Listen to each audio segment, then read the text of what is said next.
Williams, also known as Diamond Dave, founder of the highest paid part-time job in the world options trading program. Let me put this question in here real quick. So if you can hear me, let me know. And this is going to be pretty much an options Q&A. So I don't have any particular topic that I want to talk about, but if you have any questions about options, ask me, right? This is going to be pretty much a free-for-all from a question standpoint. Go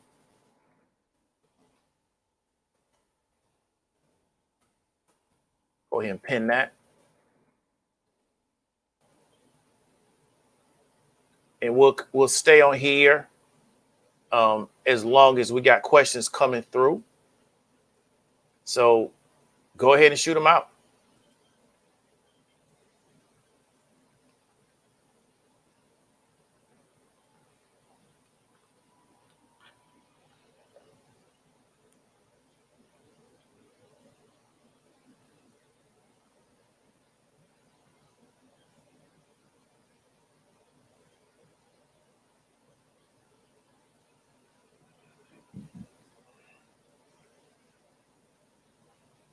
How do I screen for sideways trading stock?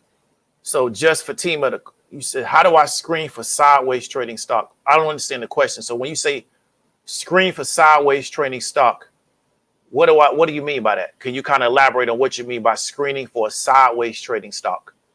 I'm kind of confused on the question. So if you could kind of elaborate on that question, it would help me put in a better position to answer. Right?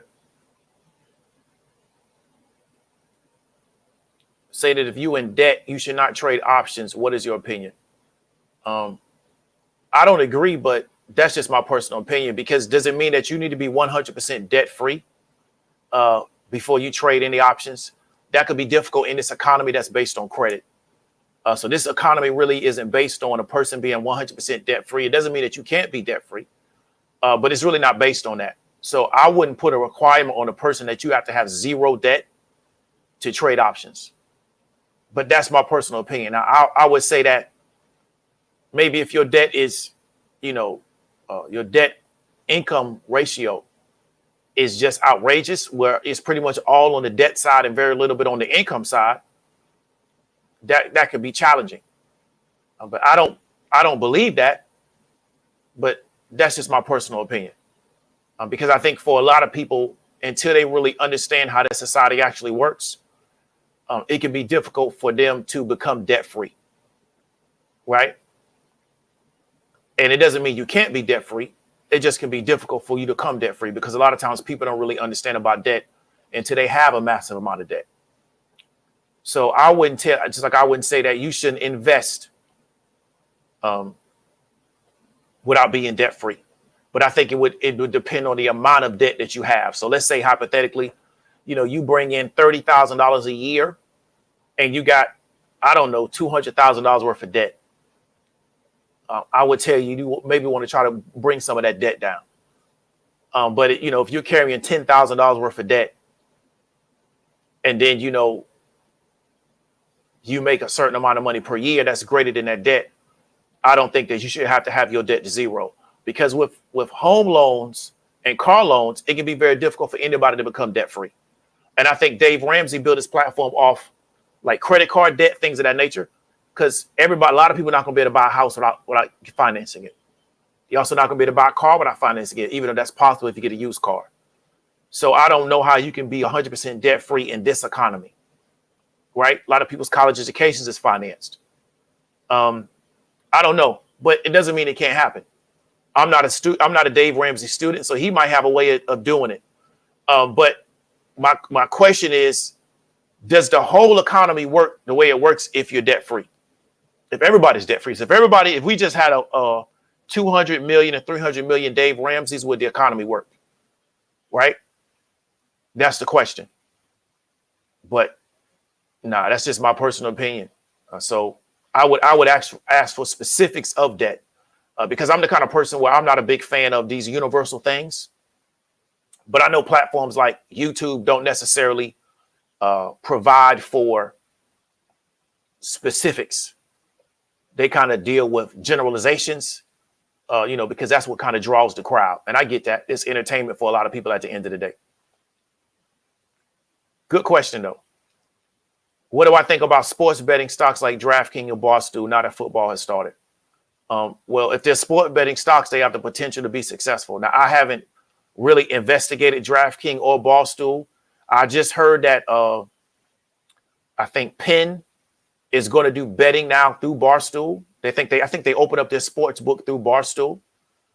So that could work for them. But like I said, I haven't really looked at those companies and how they're constructed. I know more about Barstool through their podcasting than their sports book because I'm not a sports bettor.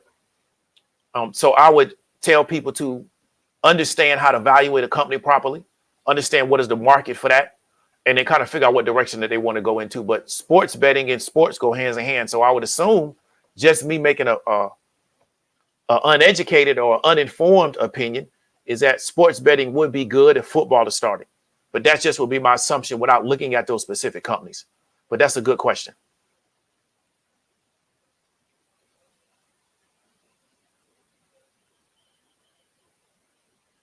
Okay, so just Fatima, do you know how to look at a chart? If you're looking at a company that don't have a lot of price movement, do you know how to look at a chart? Because you should be able to see price action on the chart. That's all a chart really is showing you is price action anyway. So I would ask you, do you know how to look at a chart? If you're looking for companies that don't have a lot of price movement, or you can look at numbers, because if you look at, an open and a close, if you take a company and look at the past 30 days and take their open and close every day, and you just record that, you can see the price action. So I'm not sure how you're not able to find companies that don't have a lot of price action because you have charts. And even if you didn't have charts, you have data that's numerical. And if the company opens at 100 and closes at 102, and it does that, let's say the range over the next 30 days is 5 points. Well, there's not a lot of price action. But I would tell you that before you get into more complicated options strategies, I would encourage you to make sure that you have your fundamentals really solid, because it seems to me that you have a fundamental issue, but you're trying to execute a very more of a higher level options play, which is why I'm not a big fan of complex options plays until people really get their fundamentals down pat. So I would tell you to look at charts and use the charts to kind of determine price action. You can also do that with moving averages, things of that nature, but you should be able to look at a chart with no indicators on it and just by the chart, because the only thing a chart can show you is price action, right? There's nothing else that's the only input is price action. So that you can't get another output from a interpretation, right? And if you can't look at the chart without any indicators to see the price action, then you probably want to study basic microeconomics, supply and demand, what causes supply and demand and how that's representing in the market, and then how that supply and demand is represented on the chart. So then if you can't see that on the chart level, then you probably need to go back to fundamental microeconomics, right? Which is a lot of people's issue. A lot of people are trading and don't even understand the fundamentals of an economic system. And I'm not talking about you, I'm just talking about in general. But that's a good question. So do I think it's helpful to read about the pre-market before the stock market opens? Yes. So a lot of times I'm up. Normally I'm up most days by 8 o'clock, and I'm just looking at pre-market. And half the stuff in the pre-market is trash. It don't matter anyway, but I'm just up just in case something is relevant, right? Because if you catch something that's relevant, it can save you money, save you from losing money, but also can make you a lot of money. So most of the pre-market stuff is irrelevant. Most of pre-market trading activity is not relevant because the volume's not there. If you do see a lot of volume, it means something though, right? So, if I see a stock that's up 7 points in the pre-market and that stock normally does 5 million in volume a day, but the pre-market volume is 20,000, it doesn't mean anything, right? Because there's not enough volume to really justify to me an interpretation. But and I'm looking at the pre-market, I'm normally looking at the futures market and trying to figure out what I think the direction of the market is going to be. Look at the commodities market, things of that nature. And then I go down to maybe like individualized tickers. But most of the information in the pre-market, it don't mean anything anyway. Because once the market starts, now we're actually into it. And what happened before the market doesn't always affect the actual open, but it can, right? Sometimes if bad news comes out in the pre-market, a company can do a lot of selling in the pre-market and that will continue into the open. So you always got to take things in context. There's not going to be one data point that's going to determine how everything's going to go, but that's a good question.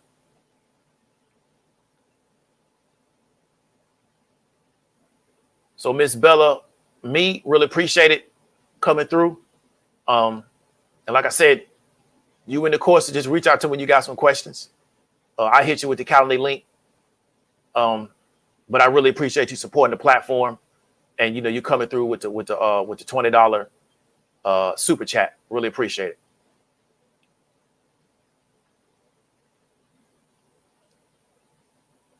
Yeah, so LRT, I don't screen for options plays. I make my own plays. So I don't screen for options plays, right? I know how to create my own plays based on kind of what's going on in the market. I do sometimes use technology, but it doesn't override my own analysis. Because what I do that a lot of people don't do is I look at a lot of options chains, right? So we're going to talk about before. This is the mistake that a lot of people make. And I'm not talking about you personally, but I mean in general. We don't understand, we use a lot of technology, but we don't understand how computer systems work. Computer systems, pretty much all of them are dumb compared to human beings. So you got to understand is that everything works on the input and output. So I look at everything as what is the input that's creating the output. So the screener can't give me anything without it being there. So my question is, what is the input that created the data that the screener is giving to me? So I'm more concerned with inputs than outputs, because I know inputs affect outputs, or they create the output. So instead of me looking at screeners, my question is, why don't they just go ahead and just look at the chain and then what is going on in the overall market? What I don't do is I don't take data and irregardless of a larger context, make a decision. I don't come up with decision making that way. Right? To me, everything works on a macro level and goes down to a micro level. I don't look at micro data and make macro decisions on micro data. But that's what a lot of people do. So a lot of people take micro scenarios and then make a macro interpretation. I don't do that. I take macro information and then I continue to just grind it down until I can make a micro decision about it, which is what particular option play do I want to make. So I don't use any specific platform. I do get options data from different people, but I would say on my overall analysis, options data is probably maybe less than 10%, right? To me, what's going on a macroeconomic level, what's going on in that particular sector, what's going on in that particular company is more important than that options data, right? That options data essentially is an output of all those other inputs, but that's a really good question. So yes, I have a course. Deezer, you can go to the www.highestpaid.online, right? And I will post the actual link at the end of this particular video. So if you just hang on, you can catch it, or it will be in the description and the actual comments of this video when I post it back on YouTube. Yeah, most definitely. That's the system that we're living in, right? It's a debt-based system. So because we know that the currency that we use is not, I forgot what the particular term is. I want to say rooted, but it's not hinged to the gold. It's not hinged to gold anymore. So now money is just a social construct, right? It has value because somebody else believes it has value. It doesn't have value because it's rooted to real estate, it's rooted to water, it's rooted to gold or silver. It has value because it believes it has value. If everybody participates in something, then it's real based on participation. That's why I tell people the way you destroy this country is you just stop participating, but nobody's going to do that. So as long as they can get you to participate, they got you. So it's very much a debt model, and you're giving your physical labor to pay back something that doesn't have a real value in the real world outside of just what's going on inside your mind. But that's the only way that we can have the economy that we currently have is through debt. If we just spent real money that was hinged to something that was actual tangible like gold, our level of expansion would only be limited to the value of the amount of gold in the world. The problem with gold is that it takes so long to have gold actually be created. We can't create more gold. We don't have a process to do it. We probably can create minute amounts in some type of laboratory, but most of the gold that we have has been mined out of the earth, which took, I don't know, millions of years or thousands of years to create. So that we understand based on the amount of gold in the world that we kind of know at any given time, it would then tell us how large our economy can go. Well, to continue to expand the economy, you got to do stuff like fractional reserve. That's the only way to do it. Because we know now, if we say, well, you know what, we're going to take 100 pieces of something and we're going to give everybody one of those 100 pieces and we're going to use that as money. Well, then we know our economy can only expand greater than those 100 pieces. But if we tell everybody they got those 100 pieces, you can take your piece and you can break your pieces down into multiple pieces. Well, now we can continue to expand our economy. Then if we tell everybody, well, we don't need an actual physical piece anymore. You can take one of your pieces and you can just hand somebody something that represents one of your pieces, as opposed to having to be an actual piece. Now we can continue to expand our economy. So there was no way for us to have the lifestyle that we currently live today without the monetary policy that we currently have. Most people don't want to live like the 1800s, right? But that's what happened if we actually say, well, you know what? Every actual dollar, there has to be somewhere in a bank or a vault somewhere in which gold backs that dollar up, right? That would make money very tight. And it would change a lot of people's lifestyle, because the reason why most people live the life that they live is because they got access to credit. Go to parts of the world where people they don't have the credit markets that we have in America, and people live in a totally different lifestyle because everything has to be bought with cash or bartered for, right? But I agree with you. So Fatima, you can do the same thing. You can click the link and go ahead and tap in. Yeah, Urban Hosts are fiat currency. Yeah, but I just think it's the only way we have the system that we have. Now, we don't have to have fiat currency, but if people want to live the life that they're currently living, it's probably going to have to happen through fiat. And I don't think people realize that. They think that they're going to get this life with another monetary system. And I don't think that's going to happen, because if you can't buy the car for $30,000 because you don't have it, the only way you can get it is to get it financed. Well, we know that the way the banking system works now, none of that money's real anyway. It's all on the computer. But you're responsible for paying back that debt. But the money don't exist. And Jerome Powell got on TV and said, well, how do you make more money? He says, we do it on the computer, or we got a factory and they make money on the factory. So we realize how this is one of the reasons why I want to get people into the markets, because you realize that this money is really not valuable. It's easy to get because it's everywhere. It's in the air, right? We have been taught that it's hard to get because we've been taught the only way we can get is a labor for it, right? But that's not true. So once you understand that this stuff is really not even valuable, it's really more than you would ever need, then you can get enough of it to where you can concentrate on things that actually are valuable and actually are tangible. But you've been taught, not you personally, but we've been taught to just spend our life worrying about something that they told you on television. We can just go on the computer and put some ones and zeros in and make $1 trillion, right? And we're supposed to be out here killing each other over this stuff. It's not even worth that. But it's a form of psychological manipulation, right? So Ms. Phoenix says, I don't understand strike prices.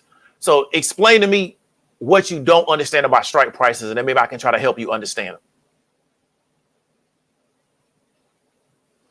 How do I determine which 5 stocks I should focus on trading? I would tell you so I will look at what companies do you not mind researching, right? So I wouldn't pick a company that you just hate that particular company, right? So there's like pharmaceutical companies. There's a lot of money in the pharmaceutical space. I don't like reading about pharmaceutical stuff all day. And I used to work in medical, but I just don't like reading. It's boring to me. It's really boring. I didn't mind working in the medical space. I don't want to read pharmaceutical briefs all day. It gets very, very boring to me. Learning about trials and all that. It's just boring. So I'm not going to really trade pharmaceutical companies like that, because I don't want to do the research in the pharmaceutical space. So the first thing I would say is, what companies do you not mind researching, right? So if you had to do 2 hours worth of research on something, it wouldn't just be so boring to you that you wouldn't want to do it. Second thing is that what companies have a level of volatility in their share price to where it's going to actually move the price and move those options, right, in response to it, because the share price movement is really the input. The options movement is going to be the output. So what companies have any kind of volatility? Because you're going to get some companies to where they're going to almost trade sideways, or their volatility is going to be very, very gradual, like a Coca-Cola. And that could affect not necessarily that you can't make money on it, but you got to kind of understand that this is not a really volatile ticker. So I may have to do a lot longer term plays as opposed to shorter term plays because the volatility is not there. Then the third thing is, what options change based on those contracts can you afford to buy at the money or almost in the money?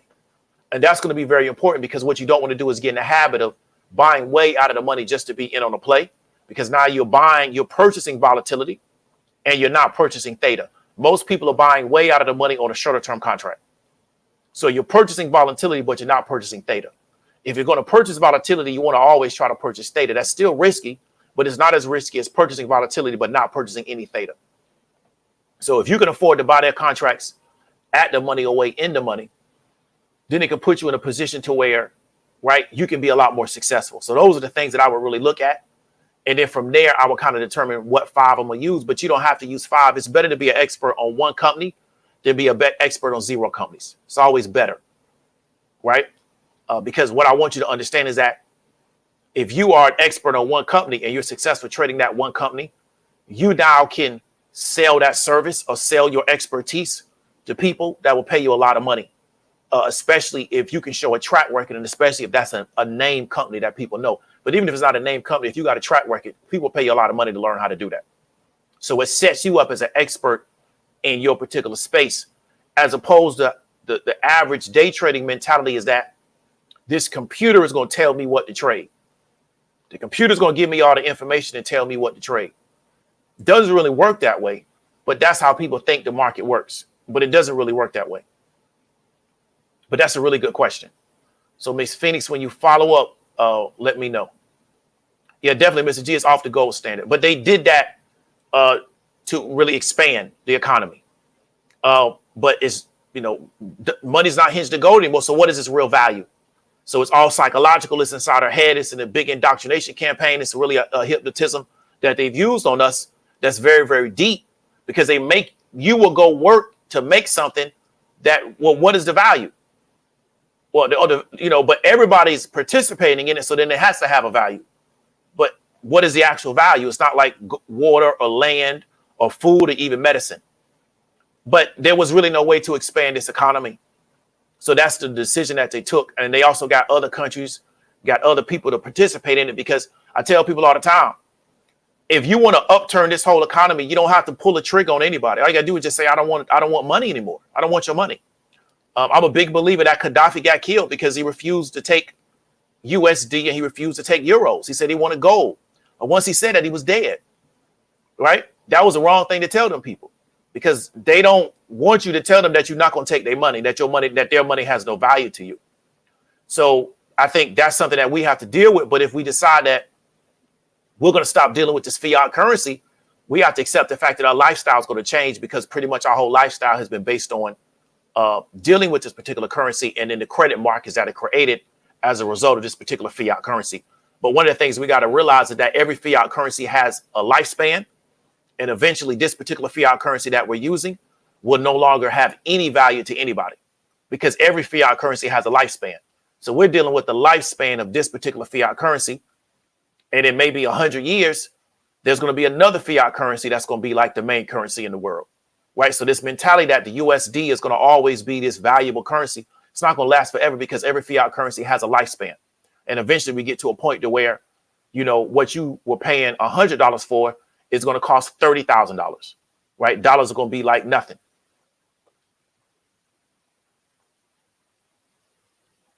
It depends on what particular company I'm looking at. So when I'm looking at a chip shortage, how would that affect? So a chip shortage is a sector issue.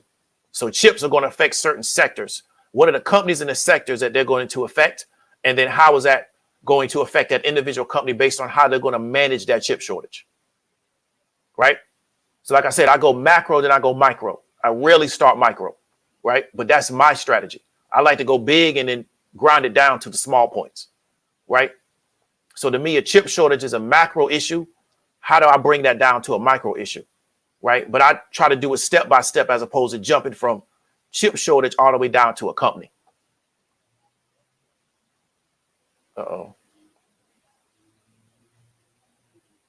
You should make as many as you can manage, right? So how many plays can you manage at one time psychologically, right? If you can only manage one play at a time psychologically, to make one play. If you can manage 20, then make 20, but don't make more plays than you can manage psychologically. Even with software, a lot of people can't manage psychologically being in a lot of different plays.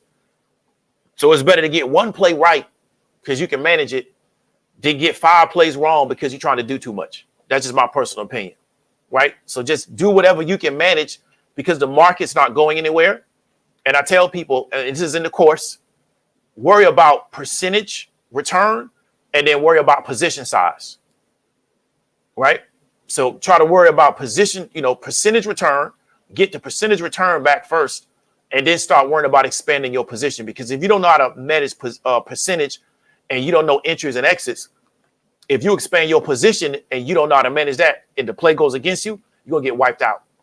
It's going to happen real fast too.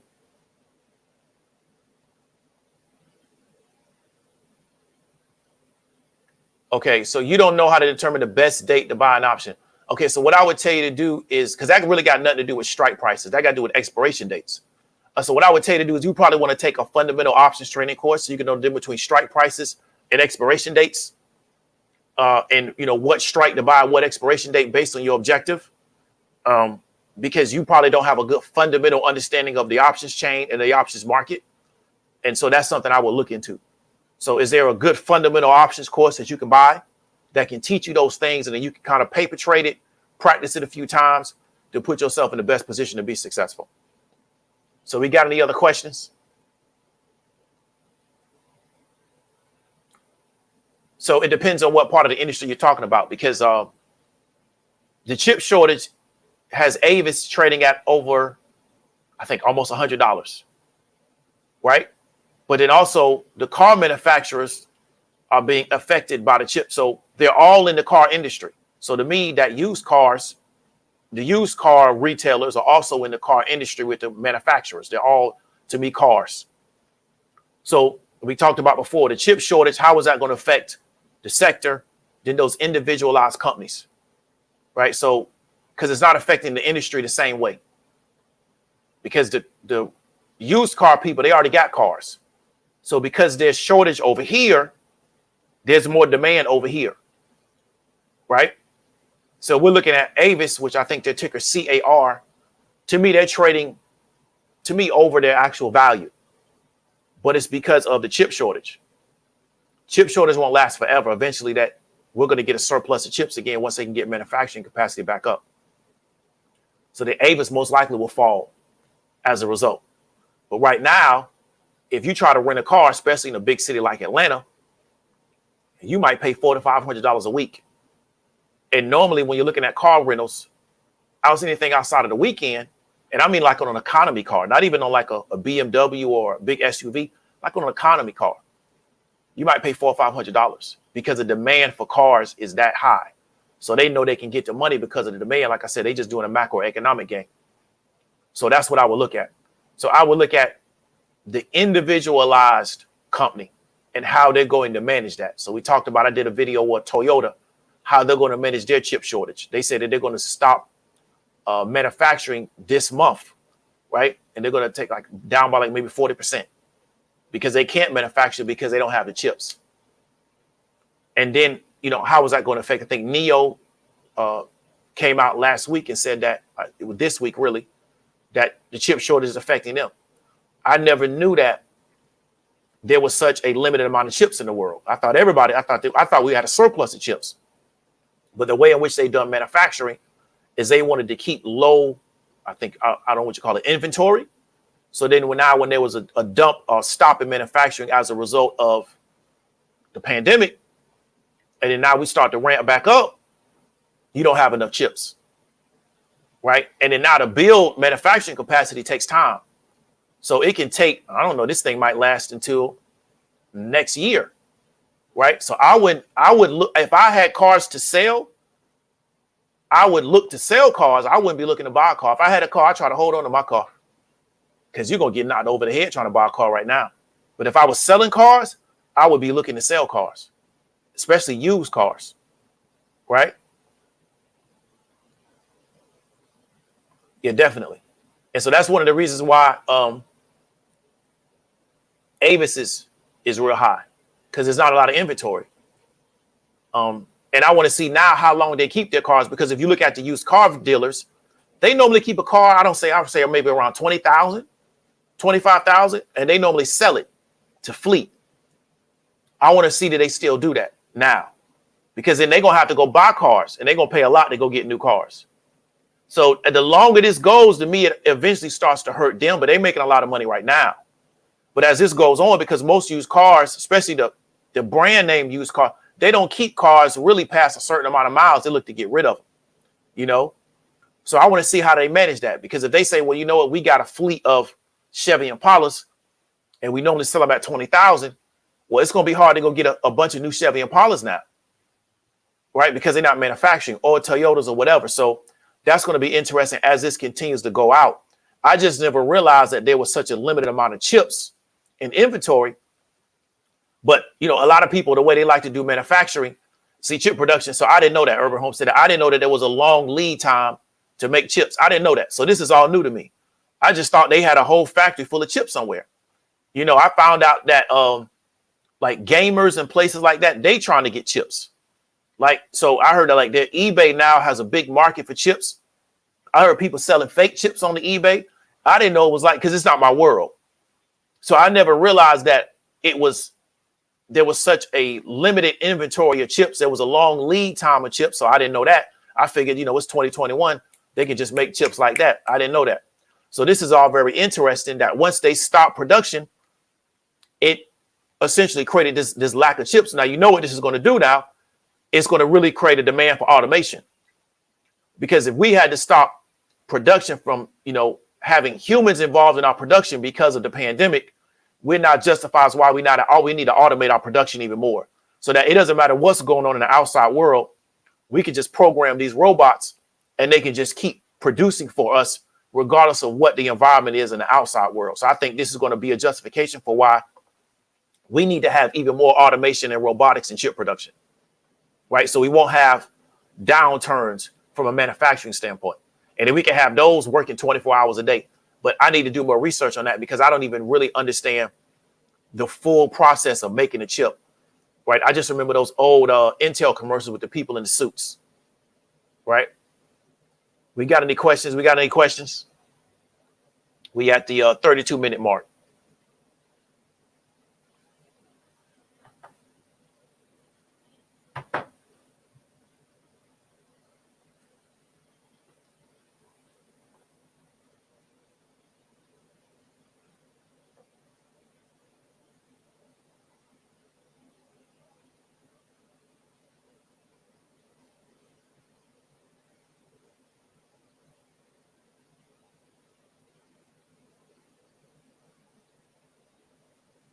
So Lee made no problem.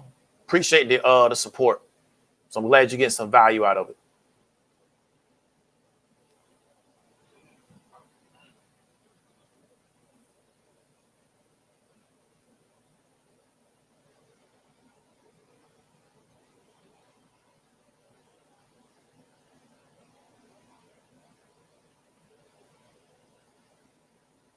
See, okay, so that's good information. So I need to look into that company that manufactures the machines that creates them. I need to look into that company, because I think that got to be the future. Because I don't think it's a good deal to where, you know, we just lose the ability to manufacture chips, you know, because if we can get, so I'm gonna look into that, because this chip shortage is crazy. I mean, I was looking to rent a car, and I was looking at those prices like, man, you got to be crazy. I might as well just drive. And I'm used to getting a car for like $20 a day during the week. Man, they asking for like $200 a day. So yeah, it's crazy. That's good information. Yeah, I never knew that this was the environment, but I'm not into that part of the tech world like that. No problem, Miss Phoenix. So what are your questions about leaps? Because I do leaps. So leaps aren't really spreads. So leaps are just contracts with a lot of theta on them. So Miss Bellamy, do you have a specific question about leaps, or do you just want general information? So if you could add some color, some context to that, I'd be more than happy to answer your question. So Kristen, I would ask you, so we say the United States is going to go pure electric. You mean from a car standpoint? So the question I would ask you is that what percentage of car sales are EV right now in the US? Right? And what do you think is going to increase that percentage? Like, what do you think are going to be the catalyst to increase that percentage?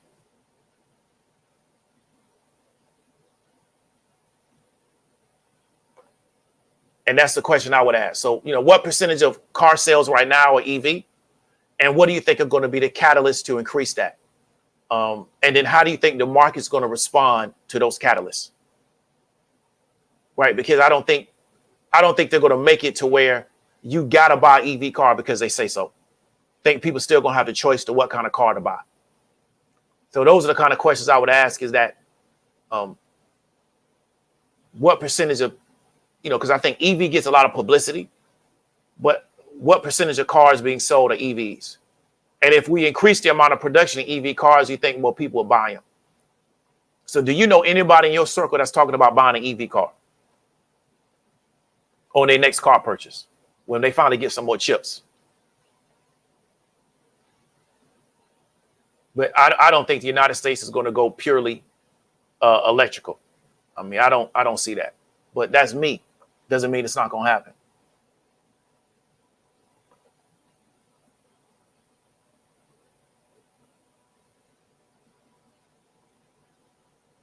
So, Miss Bellamy, I'll ask you, could you follow up with the, you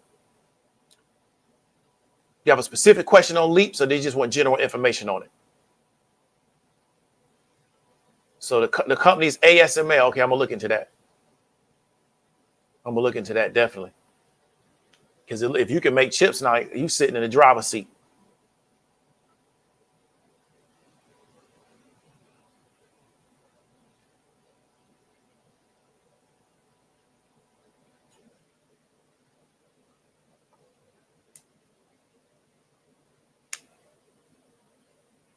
Okay.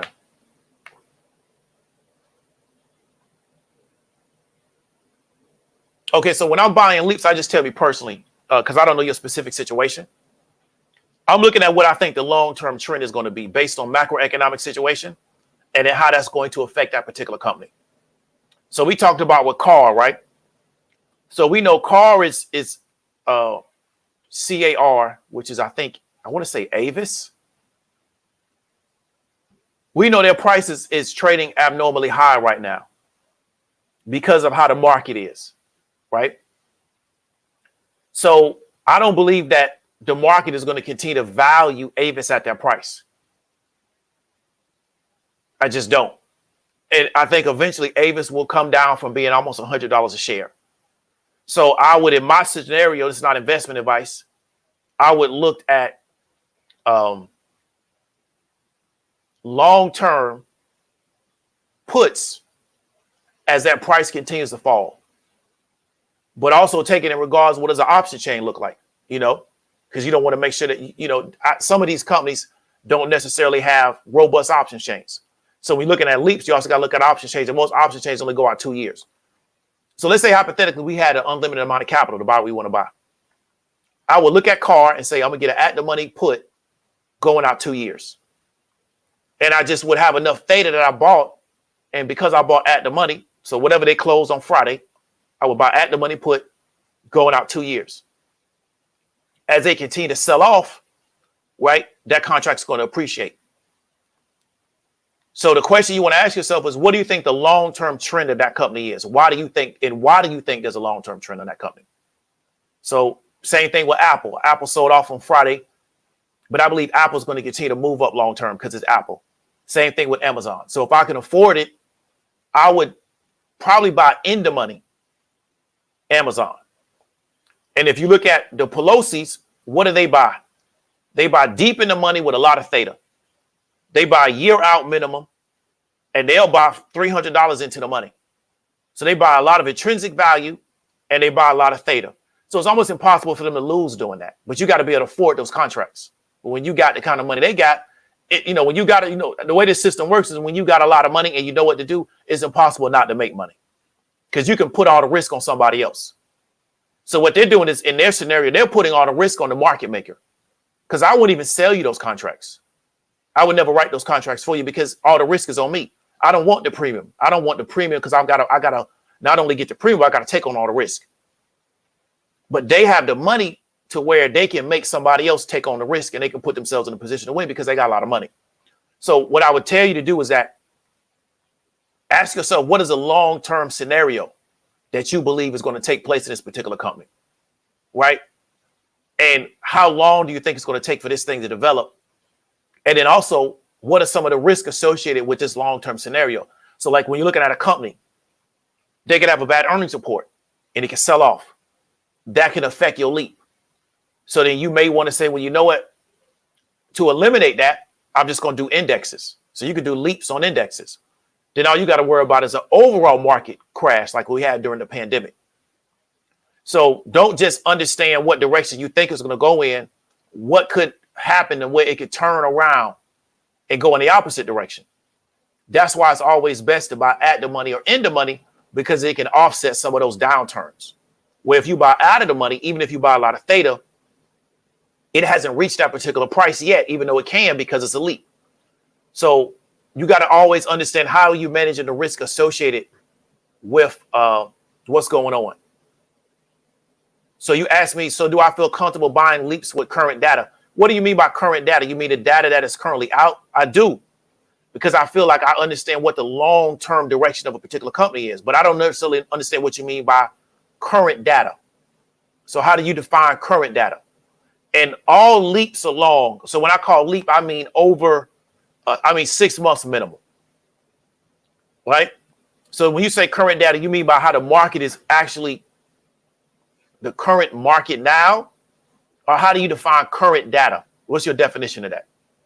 But yeah, I'm comfortable buying leaps. I'm in leaps right now. Right? So that's not an issue. So I want to do a follow-up question with you. What do you mean by current data? So I can make sure you got an understanding. And if you don't understand my explanation, let me know, and I will continue to try to make sure we can get to an understanding before we get off this particular live stream.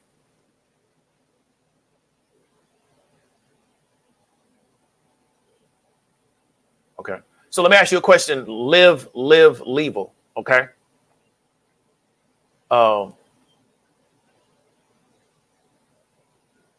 Is that going to be a law?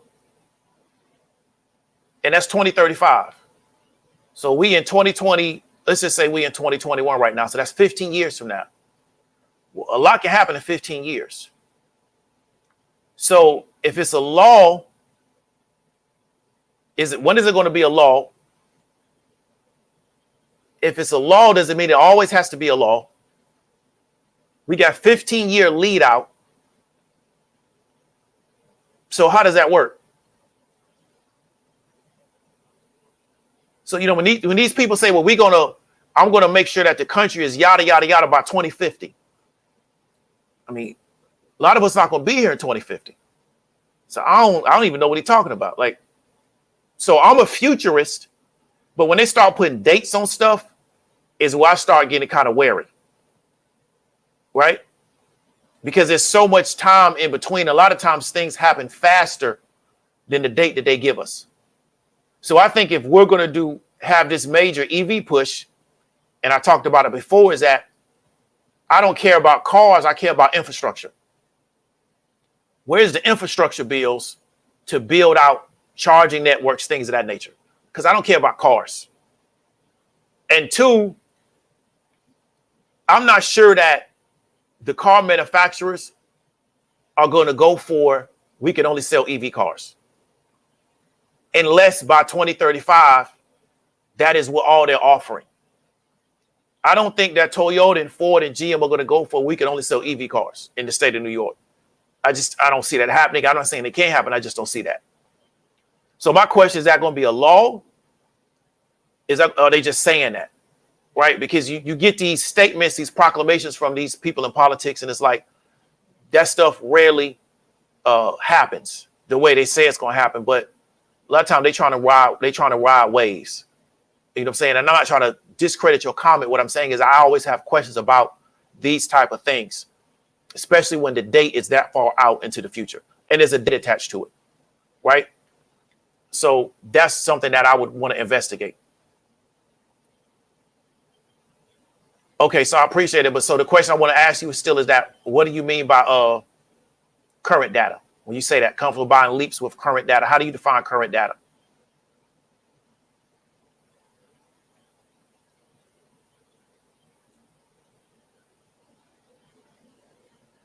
So it depends. So like I said before, is that, so company's most recent earning call. So that's a company scenario. So I talked about before, and I go over this in the VIP course. So it's a macroeconomic scenario, right? It's the sector or that particular industry. Then it's that particular company and how they manage scenarios.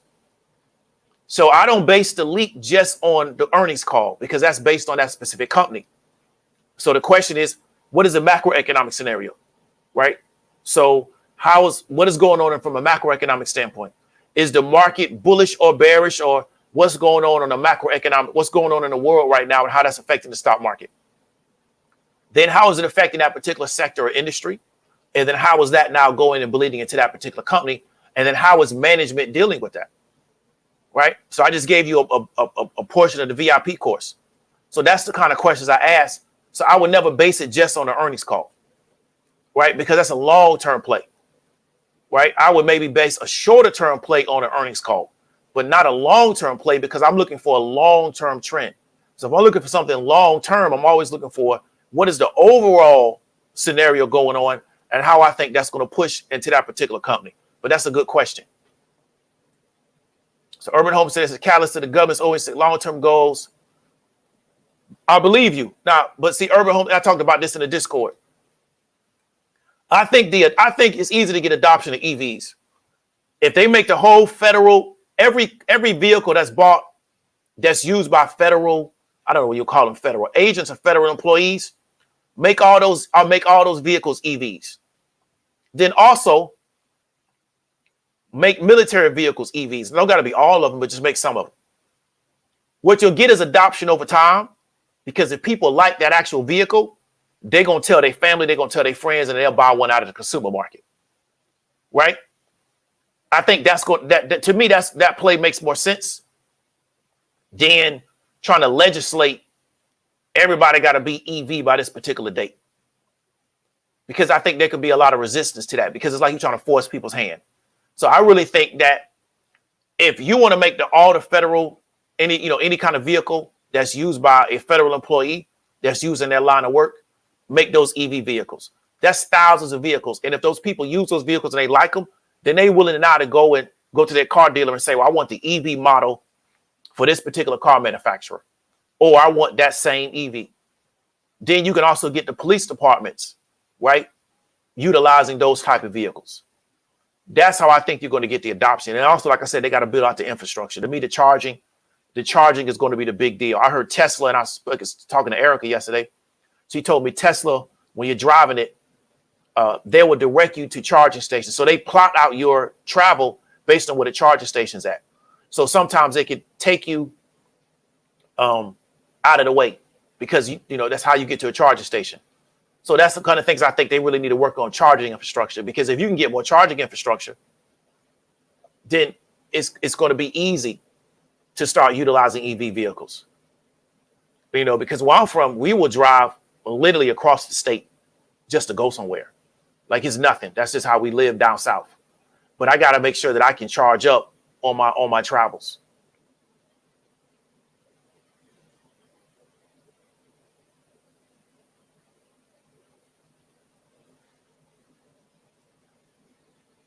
Yeah. So zero emissions.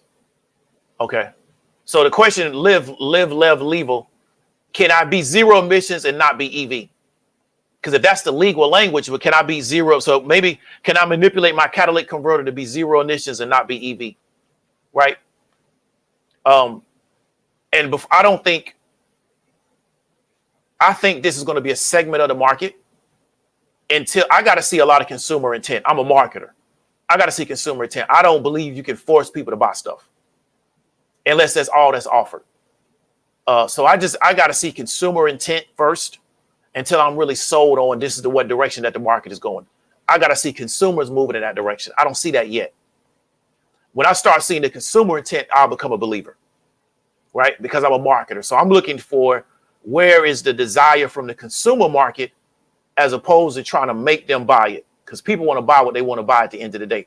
People like the big SUVs. That's what they like, the gas guzzlers. They like that. So sell it to them. So that's really what I want to see first.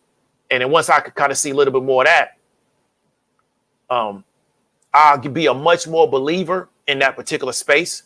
But I'm not yet seeing the consumer intent to really demand that. Like, y'all might remember early 2000s, everybody was buying an SUV.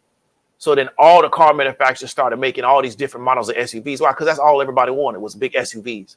I mean, these cars, these SUVs, man, was the size of tanks. You know, the Land Cruisers and all that stuff. They was enormous because that's what people wanted. So they just kept making it and kept making it, kept making it, and kept making it because gas was still relatively cheap at that time. And that's what people wanted. So I got to really look. I'm looking for the consumer intent. I don't think they can legislate people to buy EV cars, but they might be able to. We got to see how it plays out.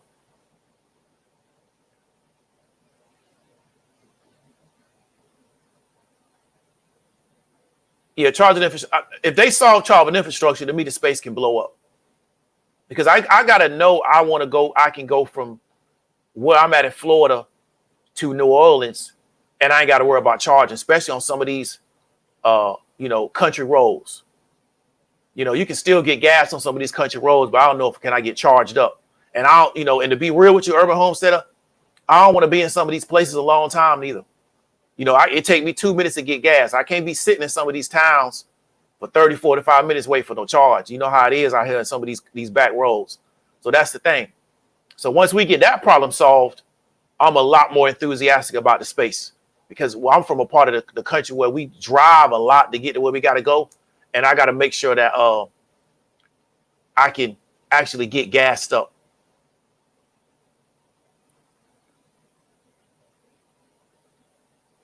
What about the poor who can't afford a gas car?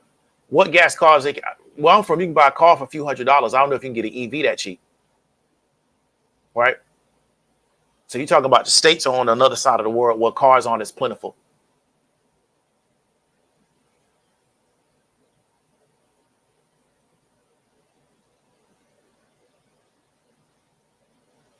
Okay, so okay, we're gonna see. We're gonna see how it play out. Urban Homesteader says the tracking. Okay, I'm gonna check those numbers out. I gotta see that. I gotta see that. I gotta see consumer intent before I become a believer. Yeah, definitely. You know, that's the thing. When you're in some of these country towns, man, you got to make sure, you get your gas and keep it going. I don't even talk to them people. You know, I get my gas and keep going because you don't want to be hanging. So I don't want to be hanging out there waiting for no 45-minute charge. I gotta get down the road. Yeah, you can get a gas car. You can get a gas car cheap as I don't know what. Down south, you can't. I mean, I go by houses. They got 5 cars in the driveway. Okay, Miss AE, what's the cheapest EV you seen used in the United States that's on the market? The cheapest one. We got any questions about options real quick? Because I don't want to sidetrack it with just an EV conversation. Before we get up on out of here, we have 53 minutes. So we got another 6 minutes. We got any questions about options?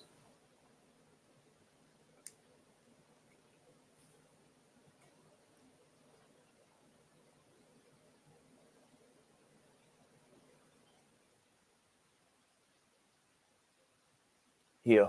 And yeah, I would have to find out. I want to see how that works. Because, there's everybody got to vote on it. It got to pass through. We'll see how that works. Okay, so was less than 40K. Okay, that's cheap to you? So less than 40,000, that's a cheap car to you? I'm from a part of the country where you can buy a car for $600. Buy here, pay here lots. You can buy a car for $600. You can buy a car for $1,500, $3,000. And it's a decent car to get you where you need to go. So gas cars to me are still going to be, cheaper than EV. The question with the EV car also is where you going to get that thing fixed at?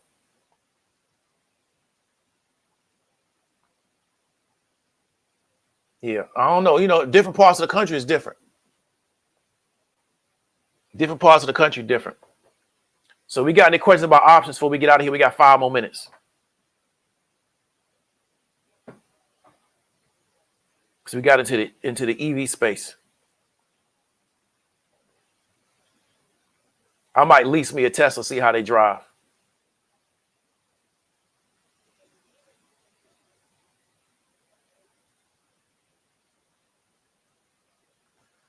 Okay. But Miss Phoenix, Even if you don't learn it before this ruling in Apple, you got the rest of your life to apply it. So don't feel pressure to learn it just to take advantage of this, because there's going to be something else after this. You know what I'm saying? So commit yourself to learning the skill set and understanding the market, and being able to have discussions about the market here. Because see, one thing about this is that we don't all agree on it, but it's no contentiousness. We just trying to get more educated on the situation. You can think what you want, because what makes a market is different opinions.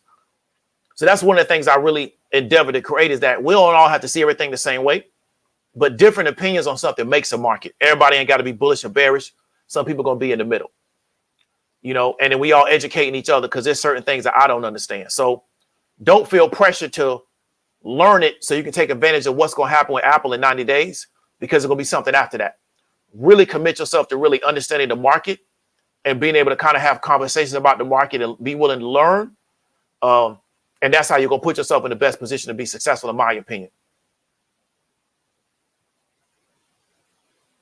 It depends. What are they trading? They're going to trade stocks, or they're going to trade options. They can start with a pen and paper, because, you know, the stock market didn't start on the computer. Quiet as kept, right? When the Dutch started trading stocks, they weren't using computers. So you can do it with pen. I still paper trade on pen and paper to this day. And I got TOS and I don't even use it. The VIP course really was designed to give people more one-on-one. Also have the mindset counselor, which is one of the biggest things I think affects people, is psychology. One of my biggest challenges as a trader still is psychology. It's not that I don't know how to trade. It's psychological breakdowns in trading. I expanded a lot of the content.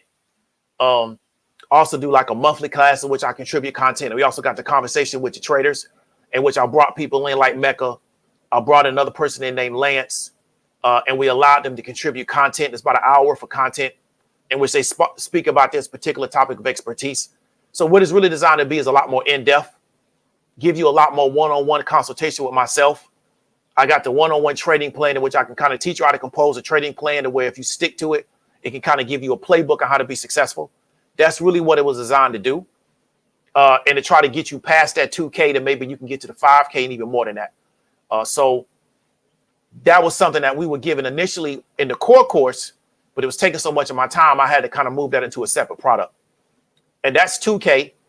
And really, to me, that's still underpriced based on what you can get out of the market. And you still get access to the Discord and the whole 9 yards. So if you want something a little bit more in-depth, that's what the VIP was designed to do.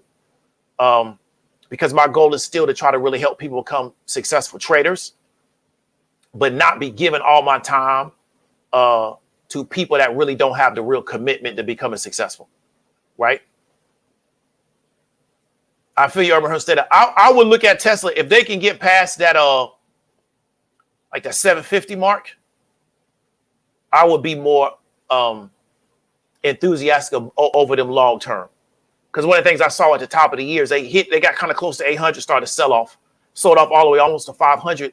They've rebounded really well, but I want to kind of figure out what is going to be the catalysts that are going to push them past that 700, mid 700, past that 800, into that $1,000 mark. And that's kind of what I'm looking for. So they can get over like that 780, 800 mark. I would be more enthusiastic about their long-term projections. But what we've seen is that they've kind of been in a range. And I want to kind of figure out where they go past that, right? Because one thing I'm worried about is that as they get more competitors in the market, what else are they going to do? I know they want to try to ramp up their energy division, but what else are they going to do besides sell cars? Because they're going to get a lot of competition in that market for car sales, right? So that's one of the things I really want to look at, because once Toyota gets into the space and Volkswagen gets into the space, I think that market for car sales from the EV space is going to get a lot more competitive. And I think a lot of people, if they're already brand loyal to a particular car manufacturer, they may buy that car's EV. Like me, if I'm a big Toyota guy. So if I'm looking at an EV, I'm going to look at a Toyota, because I know Toyota. I'm going to look at them from, I already got experience with this brand going for a very long time. And I like the cars that they make. I probably would not look at a Tesla unless the deal was just out of this world, the way I couldn't feel like I couldn't pass it up. So that's something I'm looking at, is as the EV market starts to expand, I think you're going to get a lot more brand loyalty, especially in America and especially in places where they big on Ford and Chevy, they're going to buy Ford and Chevy regardless. They don't care what else is going on. But so that's what I'm looking for, Tesla, to be more long-term bullish on them. Can they get past that particular price point? Because we saw them get close to 800 and nobody wanted to buy that particular share price past that price for whatever reason. And then we had a really hard sell-off. Had a lot also to do with the 10-year treasury too, but it was a combination of both those things. So we got any questions before we get out of here?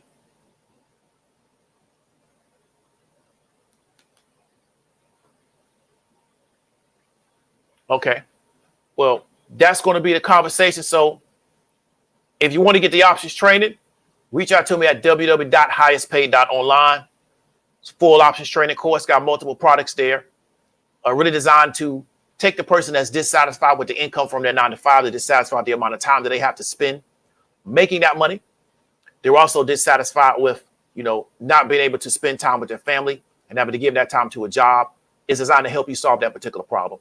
Our goal is to get you at a $2,000 a month mark and to try to help you get that as a baseline and to get you up off of that. And I'm confident that if you apply yourself, you tap in, you do your due diligence, you don't look for overnight success, it's going to be very easy to get that money out of the market. We've already been successful with people that have the ability to do that.